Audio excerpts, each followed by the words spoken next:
and the best of luck. Now, it's not just our first guest's acting ability that's made him a firm favourite with audiences in his career, which spans over 35 years. His charm and charisma means he's still getting the ladies' man roles, from wooing Audrey Roberts as a con man in Coronation Street to his latest role as a lawyer in the comedy show Lunch Monkeys, where his female PA has fallen under his spell. Please welcome Nigel Havers.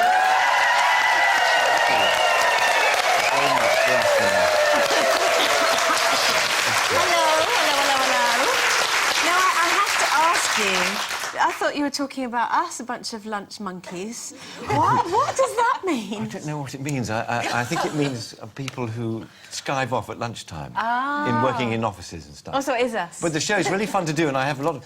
And those kids in the show are fantastic actors, and I think they're destined to go far, and I have fun making it. In fact, I was doing Corrie at the same time as recording and making it. So I was a bit stressed out because I used to do a quick scene on Lunch Monkeys and I'll run back and do Corrie, but what do you prefer, being the sort of the smoothie, which is obviously what you're known as, whether you like it or not, or the comedy?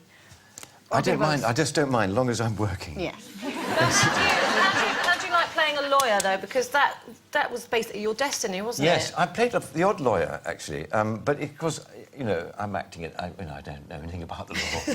Would you have made a good one, though? Because your whole family I know, lawyers, I'm the only aren't one who isn't really. And I'd be terrible at it. I tell you why. Because I get very emotionally involved, and I know, you know, if I was defending someone, I'd go mad if he didn't get off, and I'd sort of kill the judge or something. Why not? You know, you've got to be very calm. And my brother, who's a fantastic lawyer, on the one hand, he says, and on the other, he's incredibly cool and calm. I'd be...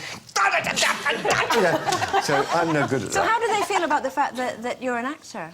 Your family? They didn't really notice. I just sort of did a runner and disappeared off the radar. Yeah. They never noticed. No. Have they noticed yet? Yeah, they're beginning to notice now. Yeah. And is it true you're going to be making a film about your father's life? I am. You're right. We're working on this film about just one specific summer of 1967 when there was a news flash on the TV, and it was when the Rolling Stones, Mick and Keith, had been arrested for finding drugs and things. And my father, watching, he said, "Well, I hope to God they don't ask me to defend them." You know, all that went. And an hour later, the phone goes, and Dad disappears and comes back, and he said, "I am defending the Rolling Stones." It's exactly what happened. And that year, now we were sworn, my brother and I were sworn to secrecy. We couldn't tell anyone that he was doing this, so... And they were the most famous guys in the world. I mean, if you think someone's famous now, those guys were amazingly famous. And we couldn't tell our mates or anything. I was bursting to tell my friends. But I got to know them, meet them, and they came and had dinner, and they became part of our family that summer. So the film is about that little period. And did working with them change your dad at all? Because he was a bit of a stuffed shirt before then, wasn't he? Totally changed. You see, he met them and he fell in love with them, thought they were such smart guys, and he never wore a stiff collar again, he never wore a bowler hat, he changed him completely. He became hi, boys, he became more cool.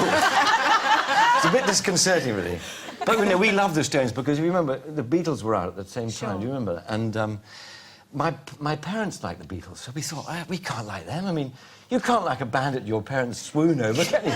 So we chose the Stones. They didn't like the Stones at all, because they were a bit rough around the edges. That's not the only famous case, though, is it, that your family have been involved in? No, Dad did the Yorkshire Ripper. He went and, did he? Yeah. And... did he fall in love with him and no, sort of... No, he didn't. Actually, it was really... You start behaving a bit like him and stuff. Well, Dad, the case, I mean, I think there was no question he was going to go down. It was whether he was going to plead insanity and therefore go to a prison that would treat him less harshly. And but Dad rang and said, "Do you want to come to court? Because I'm going to prosecute him today. I'm going to have him in the box today." And I said, "I'd love to." So I went, and it was just an amazing morning to see that guy. He was sitting just sort of there. And my father got up to ask a question, and he didn't speak for a minute, and the judge was thinking, what's happening? And then Dad said, "Sorry, how do you spell your name?" And he said, "Did you enjoy killing all those women?" You know, you could cut the atmosphere with a knife. It was just fantastic. Have you ever done any writing, Nigel? Because it's such an interesting story in itself. You know, your dad's life, your grandfather's life. Have you ever written any of it down? Well, I wrote my book, which was But then in novel form? Well, I know, but I am sort of planning to write a novel now, and I'm planning to write a historical novel, which I know people say it's the most difficult thing you can write, but I've got this sort of idea, so I've got to do it now. I have my literary agent man says, right, come on. How lovely to have one. How at you. So I'm going to... Sounds quite grand, that, doesn't it? It does. My literary agent. Now, For 1 second, I sounded intelligent. It didn't last very long.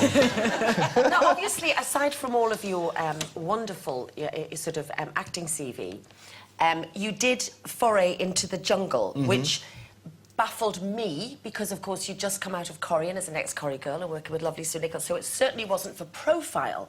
So I was thinking, oh, my God, Nigel Havers is going to the jungle.